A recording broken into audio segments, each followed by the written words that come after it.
Hello, everybody. Thank you so much for stopping by today. I'm Elder Shorron Vinson, and this is It's My Lifestyle. I'm glad we have another opportunity to share another word from the Lord with you. I look forward to these times. It's a blessing to me. I hope it's a blessing to you. If it is, please comment. Don't forget to like it if it's a blessing to you as well, and subscribe. Subscribe to the channel so that you can get the notifications of upcoming videos. It may have been a while, but we've got more videos that we want to share with you. And I thank God for all of you that have commented and shared and been really responsive and supportive to the channel. I thank you so much. It means a lot to me. And I'm just so excited about another edition that we have to share with you on today. I want to talk to you on a topic called Power Surge. Power surge. Day to day, every day is different. Some days, you bounce right up. It's going to be a great day. You've got that spring in your step. You feel that little zing of energy, and you're ready to conquer whatever comes your way. Some other days might not be so much. It's just an ordinary day. And then from time to time, you have your slower days where it takes a little more for you to get going. But, nonetheless, you may not always feel that surge. You may not always feel that energy. You may not always feel, powerful. Nonetheless, you are just as powerful on those other days as you are on the days when you feel it. All I'm trying to say to you is you don't have to feel powerful to be powerful. You are still powerful nonetheless. There are times when we are having storms, and you could tell when there's a bad storm and it affects the weather, and sometimes your electricity, may go in and out, and lights might blink on and off because of the storm. And you say, ooh, I hope we don't lose our power. I hope we don't lose our power. Now listen, storms come, storms go. But let me tell you, you've got power. Don't let the storm make you feel like you're losing your power. You've got power in the storm. You've got power in the situation. You've got power in the crisis. You've got power. Just because you don't always feel power does not mean you're not powerful. The Lord never took his power back. Once he gave it to you, he never took it back. But if we let go, if we don't continue to feed our spirit man, if we don't continue to serve and nourish our spirit man with the word of God, with sermons or with prayer, with intimate time with God and worship, if we don't continue to feed it, sometimes you can feel yourself getting further and further away from your power source. But you got to stay up close and personal with the power source. That's your strength. And I'm here to tell you today, you're still powerful. You still got what it takes to make it through whatever is coming your way. So don't look for the feeling. And there are times, we go on feelings, and you can't. You just can't go on feelings. Let me tell you, when you have that surge of power and your lights blink on and off in the house during the time of a storm, you already had power, and your lights were on, you were using your power, you were, using the electricity and ironing or whatever you were doing, you had power. Just because you saw them blink, it drew your attention to it. You had it all along. You were using it all along. So just because they blink on and off, don't let that frighten you to think that you're about to lose.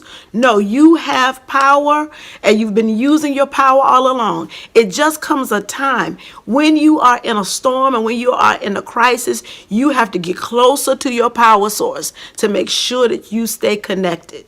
Stay connected. Stay connected. Stay connected to your power source. It's just like anything else. If you want to use your toaster, you want to use your iron, you want to use whatever it is, then you have to plug in. No plugging in, no power. You can try all you want to try to heat up that iron, or try to use the curling iron, or try to use the blow dryer, or whatever it is you're trying to use, it will not work outside of the power source. And there are times we're looking for other sources. You know that. Sometimes we're looking for other sources. We're looking for something else to make us cope or to let us get that feeling. I'm telling you, don't rely on your feelings. Your feelings will change. Up, down one day, down the next, in and out. You can be fickle. You can just change your feelings. Your body can change. The weather changes, and you might not feel your best one day. But don't let that make you think that your power changes. If anything, let your power get greater.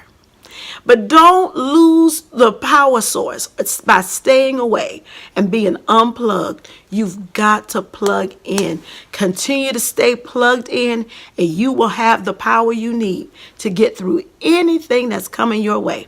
You've got it. You've got what it takes. I'm telling you, no other power. Put it like this. John 15 says it like this: abide in me and let my word abide in you. And if you do that, you can ask whatever you want to, and it shall be done unto you. If you abide in me. In other words, if you plug in and continue to stay connected to God, there's nothing that will be impossible unto you. But you've got to abide in him. Outside of him, you can do nothing, John 15 says. Outside of him, you are not your own. You cannot do anything. Nothing will be done. But in him, all things are possible. You know it is. All things are possible. Now, one other thing before we go.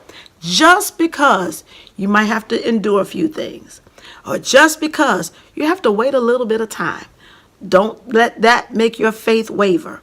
You still got power, and you use your power to get through it. I'm going to tell you one way you can use your power. Tell the devil your testimony. Tell him all the things you've been through.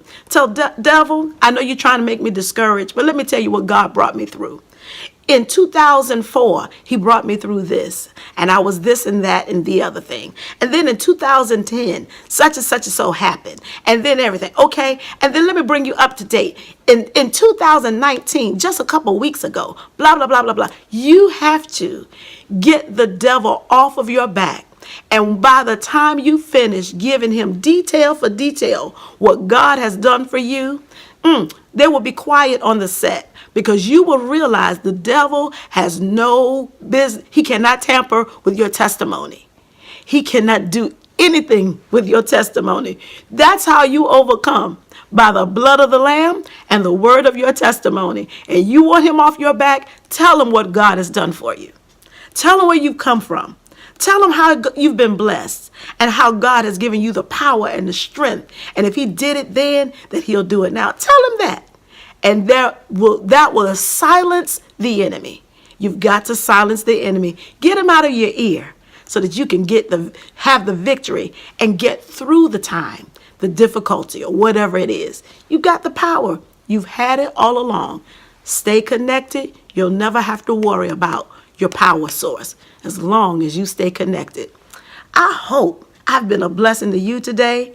I know one thing: God blessed me. So if you want to share it with somebody else, please do so.